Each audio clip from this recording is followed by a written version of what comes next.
24 সালের টি-20 ক্রিকেটের ফাইনালে ম্যান ইন ব্লু আর প্রোটিয়ারা লড়ল সমান তালে। ক্রিকেট কেন মজার খেলা দেখল সারা বিশ্ব। হারার আগে হার না মানার কঠিন পণের দৃশ্য।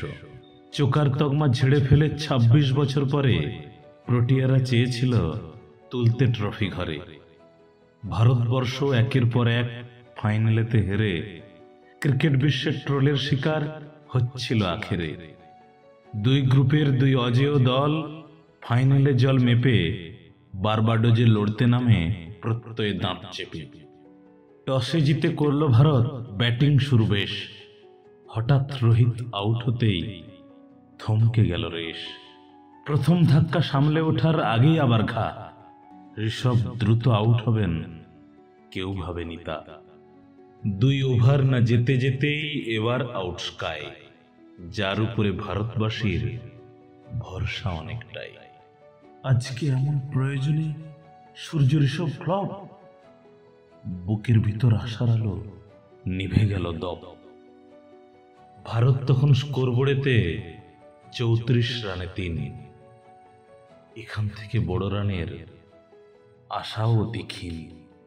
এই মুহূর্তে থাকতো যদি এমন কোনো জন, কিং কোহলির সঙ্গে যিনি টিকবেন অনেকক্ষণ, হয়তো তাতে স্কোরটা পাবে মার্জিত এক স্থান, যাতে বুমরা কুলদীপরা লড়ার সুযোগ পান। পাওয়ার প্লেতে অক্ষর এলেন, বড়ে 34 রান। রানের সাথে করতে হবে কিংয়ের সঙ্গদান। সঙ্গ তিনি ভালোই দিলেন, দলের 106। নিজের যখন 47, অক্ষর হলেন ক্ষয়। 72-এর পার্টনারশিপ মন্দ তেমন নয়, তবু আমরা চেয়েছিলাম আরো যদি হয়। এবার বিরাট দুবের সাথে সানান আক্রমণ। 76-এই করলেন তিনি আত্মসমর্পণ। 16 বলে 27 করে দুবে ফেরার পর ভারতের স্কোর দাঁড়ায় গিয়ে 176।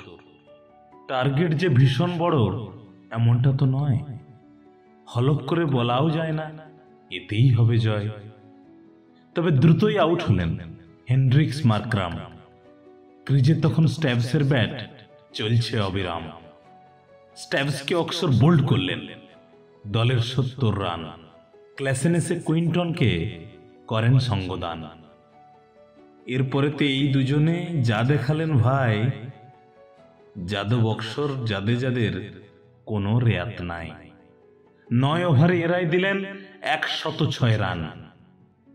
জেতার জন্য বল ও রানের নেই আর ব্যবধান। সেকেন্ড স্পেলে অর্শদীপের ভীষণ একটা নক। কুইন্টনকে আউট করে দিলেন একটা শক। ডেথ ওভারে বুমরা দিলেন 2 ওভারে 6। তখন যেন মনে হলো কি জানি কি হয়। এই সময়ে 2 ওভারে কেবল 6টি রান। মরতে বসা খেলাই এলো একটু যেন প্রাণ। ক্লাসেন মিলার জুটি আবার পাচ্ছে জয়ের স্বাদ। সেই স্বাদেতে হার্দিক এসে সেধে দিলেন বাদ। ক্লাসেন আউট হবার পরেও আশার আলো নেই, কারণ তখন মিলার একাই চালাচ্ছেন লড়াই। শেষ ওভারে যখন বাকি কেবল 16 রান, মিলার কিন্তু গাইছে তখন একাই জয়ের গান। অর্শদীপ আর বুমরা তখন স্পেল করেছেন শেষ। কার হাতে বল তুলে দেবেন চিন্তায় রোহিত বেশ।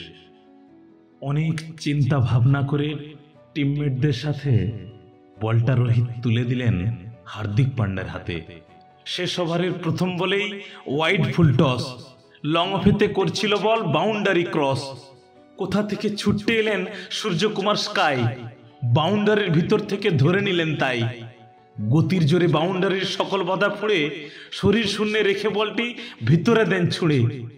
সে বল মাঠে পড়ার আগে অভ্যন্তরে এসে আবার তালুবন্দি করেন বলটি অবশেষে। মনস্তাত্ত্বিক চাপে স্কাইয়ের অসাধারণ ক্যাচ প্রোটিয়াদের কবল থেকে ছিনিয়ে নিল ম্যাচ। এরপরে আর 5 বলেতে ওঠে কেবল 8। 7 রানেতে জিতে ভারত দখল করল মাঠ। ভারত জুড়ে নেমে এলো অকাল দীপাবলি। পটকা বাজি রং মশালে মাতল অলিগলি। বিশ্ব জয়ের আনন্দেতে সবার চোখে জল। ক্রিকেট প্রেমী ভারতবাসী আনন্দে উচ্ছল। বিরাট, রোহিত আর জাদেজা এই তিন সিনিয়র আন্তর্জাতিক এই ফরম্যাটে নিলেন অবসর।